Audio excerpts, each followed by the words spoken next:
മണ്ഡല പുനർനിർണയവുമായി ബന്ധപ്പെട്ട് ഇപ്പോൾ കേന്ദ്രം സ്വീകരിക്കുന്ന നിലപാട് അത് വനിതാ സംവരണ ബില്ലിനെതിരെ പ്രതിപക്ഷം എന്ന നിലയിൽ വ്യാഖ്യാനിക്കാൻ ശ്രമിക്കുന്നു. പക്ഷേ വനിതാ സംവരണവുമായി ബന്ധപ്പെട്ടല്ല BJPക്ക് ഒറ്റയ്ക്ക് വിജയിക്കാൻ കഴിയുന്ന തരത്തിൽ സീറ്റുകൾ വിഭജിക്കാനുള്ള ഗൂഢമായ നീക്കമാണ് ഇപ്പോൾ നടക്കുന്നത് എന്നതാണ്.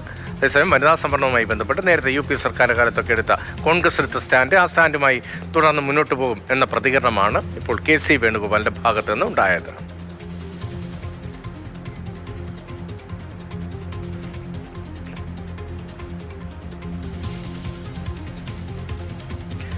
വിഷ്ണു പ്രസാദ് വിവരങ്ങളുമായി നമുക്ക് ചേരുന്നത്.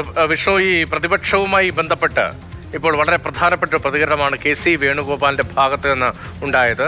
ഇപ്പോൾ വനിതാ സംവരണ ബില്ലും ഒപ്പം മണ്ഡല പുനർനിർണയവുമായി ബന്ധപ്പെട്ട നീക്കങ്ങളും രണ്ടും തമ്മിൽ സംയോജിക്കപ്പെടുക, ആ നിലയിൽ ചർച്ച ചെയ്യപ്പെടാനുള്ള സാധ്യതകൾ വളരെ കൂടുതലാണല്ലോ. അപ്പോൾ ഒരു കൃത്യത ഇക്കാര്യത്തിൽ പ്രതിപക്ഷത്തിനുണ്ട്, കോൺഗ്രസിനുണ്ട് എന്ന പ്രതികരണമാണോ KCയുടെ ഭാഗത്ത് നിന്ന് ഉണ്ടായത്? രണ്ടും രണ്ടായി തന്നെ കാണുന്നു, എങ്ങനെ മുന്നോട്ട് പോകും എന്ന പ്രതികരണമാണ്. അതെ,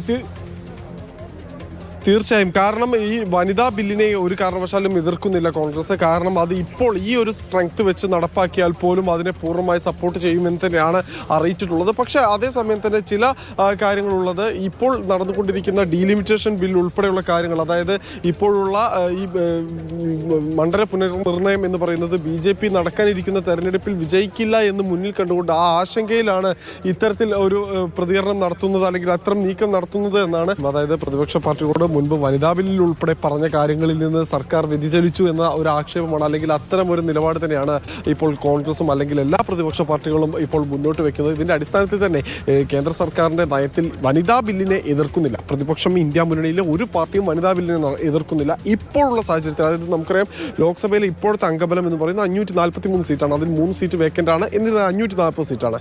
ഈ 540 സീറ്റിൽ വനിതാ സംവരണം കൊണ്ടുവരാൻ, ഈ പറയുന്നത് പോലെ 33% സംവരണം കൊണ്ടുവരാൻ നിങ്ങളൊരു നിയമം ഉണ്ടാക്കൂ, ഞങ്ങൾ ഒറ്റക്കെട്ടായി അതിനെ പിന്തുണയ്ക്കാമെന്നാണ് പ്രതിപക്ഷം പറയുന്നത്. പക്ഷേ അതല്ല, അതിനൊപ്പം തന്നെ ഭരണഘടനയിൽ ഭേദഗതി വരുത്തിക്കൊണ്ട് ഭരണഘടനാ ഭേദഗതിയിലൂടെ ഈ മണ്ഡല പുനർക്രമീകരണം നടത്തുമ്പോൾ ആസാമിലും ജമ്മു കാശ്മീരിലും തങ്ങൾക്ക് സ്വാധീന മേഖലകൾ വർദ്ധിപ്പിച്ചെടുത്ത ആ രീതി BJP ഇവിടെയും പയറ്റാൻ പോകുന്നു എന്ന് തന്നെയാണ് പ്രതിപക്ഷം സംശയിക്കുന്നത്. അത് കേവലം ഒരു തെരഞ്ഞെടുപ്പിലേക്കല്ല, വളരെ പ്രധാനപ്പെട്ട സംശയമാണ്.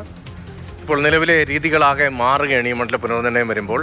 അങ്ങനെയെങ്കിൽ എന്താണ് കേന്ദ്രം ഉദ്ദേശിക്കുന്നത്? ഏത് നിലയിൽ അതിനെ പ്രതിരോധിക്കാനുള്ള, അതിൽ തിരുത്തൽ വരുത്താനുള്ള ഇടപെടലാണ് പ്രതിപക്ഷത്തിന്റെ ഭാഗത്തുനിന്നുണ്ടാകുന്നതെന്ന് വളരെ പ്രധാനമാണ്.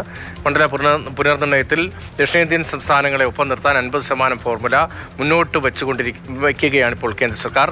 2011 സെൻസസ് പ്രകാരമെങ്കിൽ കേരളത്തിൽ 23 സീറ്റുകൾ മാത്രമേ വർദ്ധിക്കൂ. 23 സീറ്റായിരിക്കും ഉണ്ടാവുക. ആനുപാതിക പ്രാതിനിധ്യവും 50% വർധനയും കണക്കിലെടുത്താണ് 30 ലോക്സഭാ സീറ്റുകൾ ലഭിക്കും എന്നൊരു വിവരമുണ്ട്.